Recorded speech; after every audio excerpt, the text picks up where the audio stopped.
Hello and welcome back to more Phineas and Ferb across the second dimension. When last episode, we started exploring a brand new dimension and we played as none other than Peter the Panda for the first time. And we're going to play as Peter the Panda again because why wouldn't we? And we are of course going to have Agent P as our sidekick again. Don't worry, we'll mix up the characters for the next episode, but I mean, I just want to keep playing as Peter the Panda. He's just awesome. Alright, let's get into the level. Alright, so the first thing you'll want to do is head to the left, blow open these balloons, and your first coin will be waiting just inside. Now, let's like to use the workbench. We can upgrade our gadgets here. It's been a while since we've gone to the workbench. Okay, so let's upgrade the carbonator because there's a lot of upgrades we have here. So let's upgrade the damage, recharge rate, ammo capacity, and that is all of our chips. I believe everything is fully upgraded, right? The anti-gravity ray should be upgraded. Yep. And then the baseball launcher, I believe, is also fully upgraded.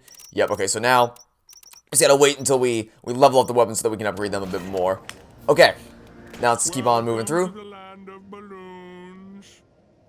You'll find the other inhabitants aren't nearly as friendly. Oh, sure, and in this other dimension, you and I are best friends. I don't believe that I would have such standards in any dimension. Hello, ouch. I'm right here. You know, you've changed in this dimension, too. I love references to the show. It's funny because oh, hello friends. Run! I mean jump! Yeah, so those enemies are capable of popping the balloons, so you want to stay far away from them at all times. Oh dear god, no! We're gonna have to switch it. Okay, yep, I had a feeling I got clipped on some bad geometry there, so I had to Does every dimension we visit have to have something that's trying to eat us? Well, if there wasn't, then what would be the fun in that? Anyway, so yeah, these guys, they're pretty sensible to... Go on ahead. I'm just gonna stay here and, I don't know, practice my balloon animal skills. Okay, can I get, like, a single word in before a character tries to interrupt me? Yeah, so they're pretty sensible to anything. Second coin's gonna be right here. But, so what I was trying to say is that switch to parry. I didn't jump properly with either character there. Okay, let's actually... Excuse me, let's actually not fail jumping this time. There we go, okay. Careful on these platforms, they're a bit more bouncy than the rest. So as I've been trying to say for a while now, I recently, because I've been rewatching through the Phineas and Ferb series since the movie came out, the new movie came out, and I've recently rewatched Meatless in Seattle, which is a great episode. I mean, all the episodes are great, with the exception of a handful. Like I can only name like 2 or 3 bad episodes off the top of my head. By and large, the episodes are all phenomenal. Obviously, some stand out above the others as being like 10 out of 10 perfection pieces, but as a whole, the episodes are great. Anyway, so I was going somewhere with this. Meatless in Seattle is an episode, without giving away too many spoilers, that heavily involves all the characters that were just standing next to each other. So Peter the Panda, Perry the Platypus, Doofenshmirtz, and Balloony all play a pretty major role in the Meatless in Seattle episode. So I figured it was a nice little collection of characters that we had going on there. And okay, let's bounce up right here and then float into the coin. Oh, looks like Perry got the coin. Well, he's gonna get credit for that instead of. Looks like Perry's gonna get credit for the for getting that balloon for getting that coin instead of good old Peter the Panda. This kind of makes sense. Rain. Yeah, it's raining water balloons. Very clever. They definitely put a lot of detail into designing all the different dimensions for this game.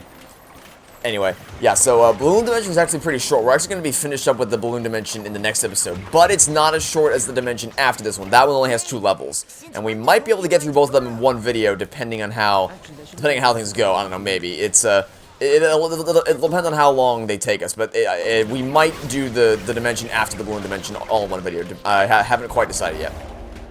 Anyway. So we only have one more coin to get for this level, and it's gonna be on a bit of a platforming. I was gonna say gauntlet. I don't think gauntlet's quite the right word, but we're gonna be on moving platforms, and we gotta make our way. We gotta float on the correct platforms to grab the coin in question. Anyway, area is clear. We'll have to take a balloon ride. So what you gotta watch out for is the enemies on the right hand side and the left hand side. Stay around as long as possible. Those balloons will come back eventually.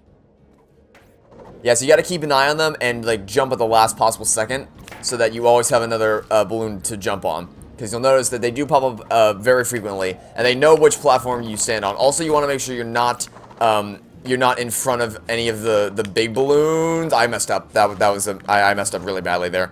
You want to make sure you're not in front of any of the big balloons, like the wall balloons, essentially, because then what'll happen is the balloon will pop automatically, and you'll just fall off. Like the one in the middle right there, the Perry just jumped onto, it's gonna collapse right about now. There we go. Anyway, stand on this platform so you can jump out and grab this coin, then fall back. Just keep an eye on the enemies on the left and right hand side. It's pretty clear when they're about to shoot something at the balloons and they're about to pop it. So just keep your eyes to the sides and then jump at the last possible second so that you make sure. Okay, they predicted my switch. They predicted my switch. That's why you want to wait as late as possible so that you trick them into shooting the balloon. You don't want them to shoot like that. That was really close. Okay, we're coming up to the end here. Just got to make our way through this last gauntlet right here. Bait them. There we go. We baited the things, and now we can just float our way to safety. Right. Oh, I just slid off. Okay, well, let's try this again, but with less. That's the second time this episode I've slid off the edges as a Peter the Panda. Anyway, let's actually try using the anti-gravity ray to pick you up, if I can. There we go. Yeah. So, I picked you up, and I believe what I can do now is I can just do that. So, I haven't actually used the anti-gravity ray against enemies yet to throw around at people like that. It's not my preferred method of attack. I mean, if you're playing as Ferb, it's a good idea to use the anti-gravity ray if you can, because obviously that's his favorite weapon, so you'll get better upgrades. Oh, I think I might upgrade faster or something like that. But other than that, it's just more reliable to stick to either the carbonator or the baseball launcher. For now, anyway, we'll get more weapons soon. I assure you that much. But for now, it's good to stick with the classics that we know and love. Just keep on firing away. Oh, Perry's in danger. Okay, let's just keep the robots off Perry while he regenerates. There we go. I mean, he could have just grabbed all the health packs over here, which I just stole every single one of the health packs from Perry. It's time for you to take to the skies again. Get ready. And that's level over. Short, sweet, to the point, as is the case with many levels in this game. And Perry, yep, there's that coin I knew that Perry was going to get the credit for.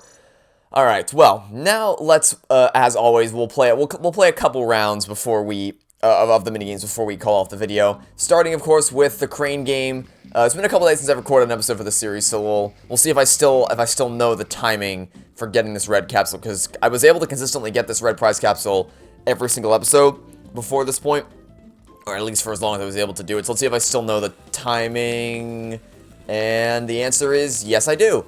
Alright, so I'm going to keep going for the red prize capsule every time, because the red prize capsule, as I've said previously, has the best, well, prizes. They're of the highest value. He says as he gets an alien sound chip, but you have the highest chance of getting good things with the red prize capsule when compared to the other ones. So that's why we're going to keep going for the red prize capsule. And especially since we can only get one per session anyway, we may as well. Anyway, alright, we'll play one round of Parry Ball, and then we'll call off the video. That might land on something. Land on the yellow one in the back. I want to try to go for the red one, so let's try to gear up a shot. There we go. That might be too much. That might go behind it. Nope, perfect shot. The hardest one to get is the small red one in the middle, because the red ones are of the highest value, but it's hard to line up the timing, to line up the timing and also the force of your shots that it actually hits that tiny red dot in the center. It's very, very challenging to get it just right. I've done it before, but it's certainly no cakewalk. It's easier when you have the blue ball, because obviously the blue ball you'll be able to throw more than one ball at once, essentially, but still no cakewalk. And now I'm just trying to go for the red one around the outside, Nice one. which is also not. I'm also not having such great success with that. I'm trying to do it just enough. This might be it. Nope. That time I had the correct amount of force, but not the correct timing. Okay, this is the last shot. Can we get it this time? Nice one. Whoa, we got both of them. Nice. We got 94 tickets. That's awesome. We got both of the red buttons this time. All right, so we have 396 tickets.